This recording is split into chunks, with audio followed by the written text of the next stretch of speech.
मित्रों नमस्कार। आज हम लोग बिहार आर्थिक सर्वेक्षण 2021-22 का अध्ययन करेंगे। यह चैप्टर बिहार में जितने भी परीक्षाएं होती है, जैसे बिहार सिविल सेवा के BPSC, CDPO, BSSC, clerk, audit या सामान्य अध्ययन जो प्रश्न पत्र रहते हैं, उसमें जितनी परीक्षाएं, प्रोफेसर, इंजीनियरिंग, जितनी परीक्षाएं हैं, सब में इस चैप्टर से प्रश्न पूछे जाते हैं और ये अति महत्वपूर्ण है। बिहार के आर्थिक सर्वेक्षण जो 2021-22 है, कुल 13 अध्याय में इसे प्रस्तुत किया गया है, जिसमें कि पहला अध्याय बिहार की आर्थिक स्थिति है और दूसरा अध्याय राजकीय वित्त व्यवस्था है।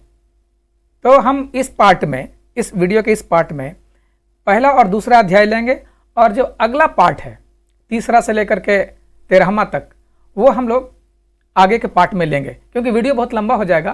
तो तत्काल बिना समय गंवाए हुए आइए हम चलते हैं अध्ययन के लिए।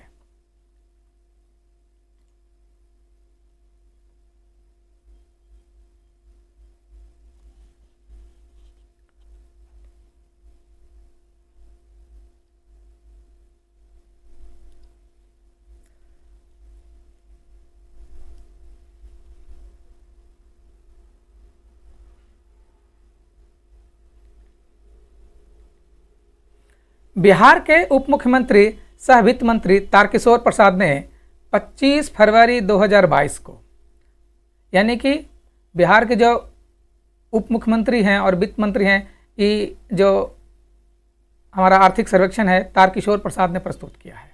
कितने तारीख को? 25 फरवरी 2022 को। यानी कि ये कौन सा फाइनेंशियल ईयर चल रहा था? ये चल रहा था 2021-22 चल रहा था। आप जानते हैं कि 1 अप्रैल 2021 से लेके 31 मार्च 2022 तक का फाइनेंशियल ईयर है। फाइनेंशियल ईयर 21-22, 1 अप्रैल 2021 से 31 मार्च 2022।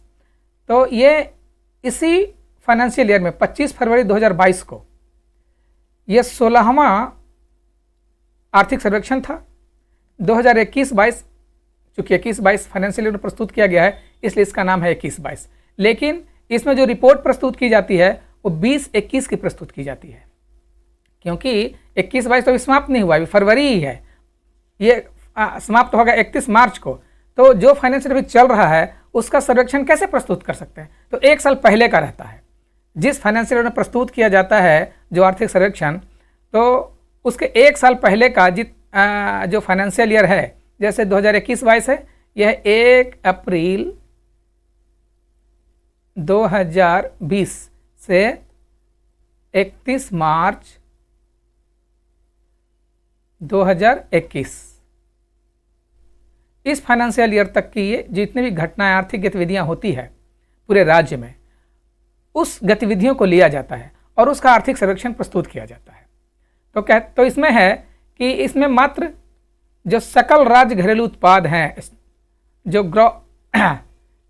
GSDP, gross S state, D से डोमेस्टिक प्रोडक्ट, GSDP,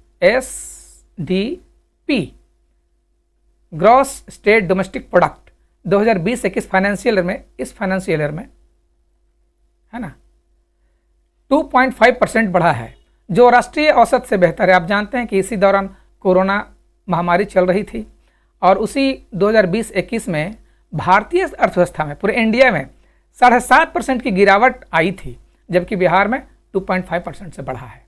एक अच्छी बात है, याद रखिएगा, पूछता है। अगला है कि सकल राज्य घरेलू उत्पाद GSDP वित्त वर्ष 2020-21 में वर्तमान मूल्य पर पूरा GSDP कितना था? जो अब GSDP क्या होता है? एक भौगोलिक सीमा के अंदर जितने भी आर्थिक गतिविधियों से जितने रुपए का उत्पादन होता है ना, उसे कहते हैं GSDP, भौगोलिक सीमाओं के अंदर। तो वर्तमान मूल्य पर 6,18,630 करोड़, पिछले साल में इससे कम था इसका GSDP, लेकिन इस साल 6,18,630 करोड़ रुपए हो गया है, जो कि ये 2.5% की बढ़ोतरी हुई है इसमें।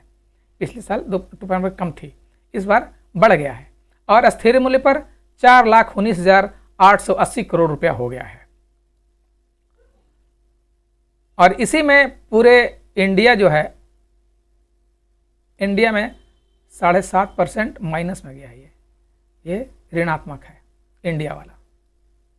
आगे है कि अगर net NSDP net state domestic product अगर लेंगे तो वर्तमान मूल्य पर 5,66,470 करोड़ रुपया, ये सब करोड़ रुपए में है, और स्थिर मूल्य पर है ये करोड़ रुपये में है,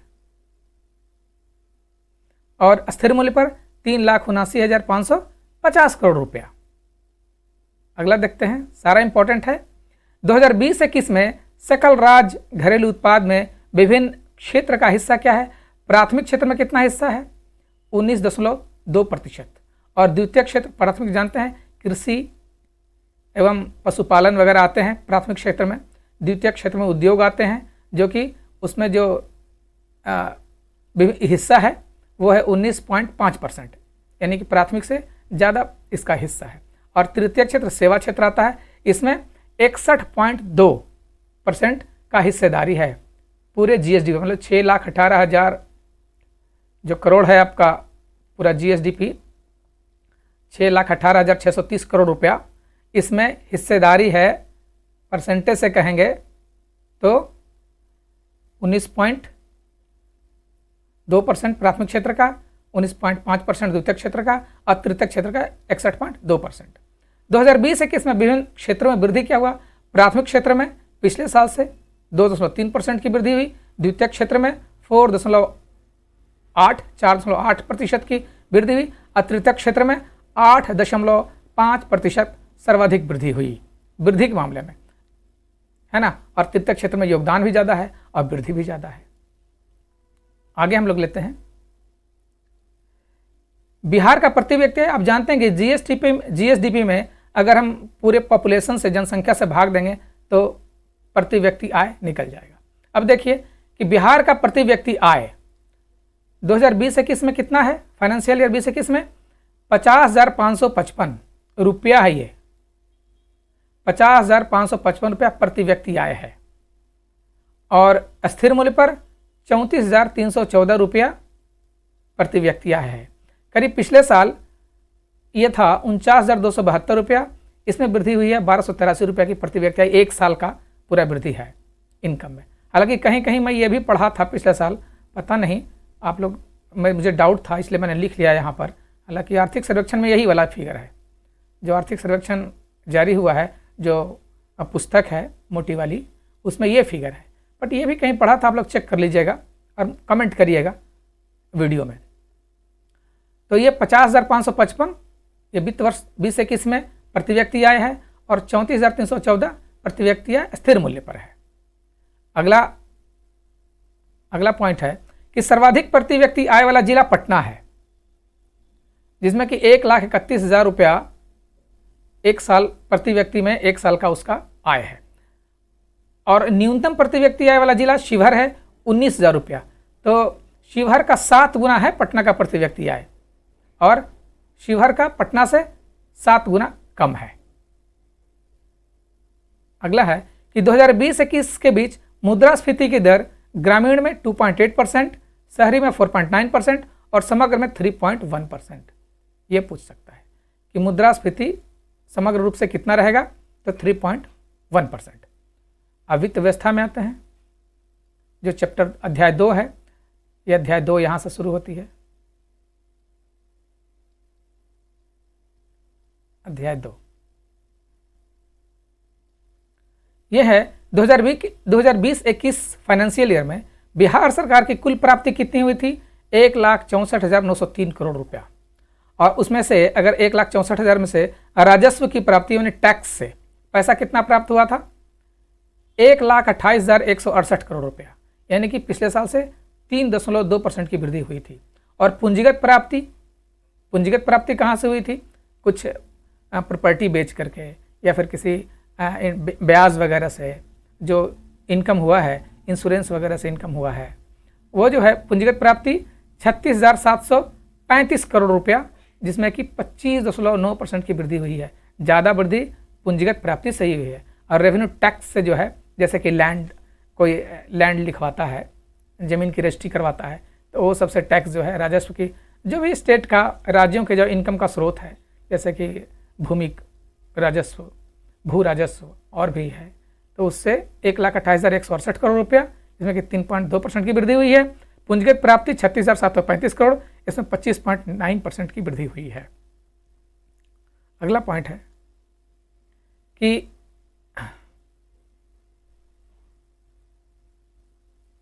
2020-21 में बिहार सरकार की कुल व्यय कितना हुआ है?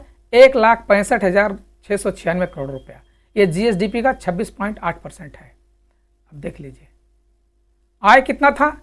1,28,168 करोड़ रुपया आय था, 1,28,168 करोड़ रुपया राजस्व से प्राप्ति। और राजस्व व्यय कितना है? 1,39,493 करोड़ रुपया। ये दोनों घटा देंगे अगर ना, इसमें से इसमें घटा देंगे, अगर इसमें से इसमें घटा देंगे, माइनस कर देंगे, तो राजस्व घाटा होता है। और अगर इन दोनों को जोड़ करके, अगर इसमें से कुल प्राप्ति में से, है ना, और कुल व्यय घटा देंगे तो राजकोषीय घाटा आता है। तो पूंजीगत व्यय, राजस्व व्यय कितना है? 1,49,493 करोड़ रुपया। और पूंजीगत व्यय जो है 26,203 करोड़ रुपया, 30.5% की वृद्धि हुई थी। गत वर्ष की तुलना में व्यय में वृद्धि हुई है 13.4%, है ना, पूरे 4%। राज्य सरकार का कुल बकाया देनदारी कितनी है? जीएसडीपी का 36.7% है कुल देनदारी, लायबिलिटी है इसकी। और राज्य का सकल राजकोषीय घाटा कितना है? 4.8%, यानी कि 29,827 करोड़ रुपया। पिछले साल इस पर प्रश्न भी पूछा था कि जो चालू वित्त वर्ष है, ये 21-22 वाला, उसमें राजकोषीय घाटा कितने का अनुमान है? तो 22,000 समथिंग करोड़ रुपया उसका राजकोषीय घाटा था। लेकिन ये फाइनेंशियल ईयर 2020-21 जैसा कि आर्थिक सर्वेक्षण हुआ है 21-22 में, उसमें राज्य का सकल राजकोषीय घाटा है 4.8%, यानी कि 29,827 करोड़ रुपया। ये हो गया 2 चैप्टर से आर्थिक सर्वेक्षण। इसे आप 1 बार, 2 बार, 3 बार देखें, याद रहेगा। और तब तक के लिए हम आपसे विदा चाहते हैं। जय भारत, जय हिंद। वीडियो को सब्सक्राइब कीजिए, लाइक कीजिए और शेयर कीजिए।